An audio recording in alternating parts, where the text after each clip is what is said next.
ইখলাস। আমরা নামাজ পড়ি, রোজা রাখি, আবাদত বন্দেগী করি। এগুলো আমরা কার জন্য করি? আল্লাহর জন্য? নাকি কোনো মানুষকে দেখানোর জন্য?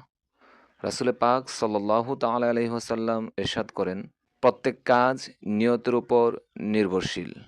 মানুষকে তার নিয়ত অনুযায়ী ফলাফল দেওয়া হবে।" সেইজন্য আমরা ছোটখাটো যেই এবাদত করি না কেন, যে আমলই করি না কেন, আমাদের নিয়তটা শুদ্ধ রাখতে হবে। কারণ আপনার নিয়তের কারণেই অনেক সময় ছোট আমলই অনেক বড় হয়ে যায়। আবার আপনার নিয়তের কারণেই বড় আমলও অনেক ছোট হয়ে যায়। সেজন্য আমাদের নিয়তটা থাকতে হবে সহি এবং শুদ্ধ। অপরদিকে ইখলাস। ইখলাস মানে হলো শুধু আল্লাহর জন্য করা। একজন বুজুর্গ ব্যক্তি বলেছিলেন,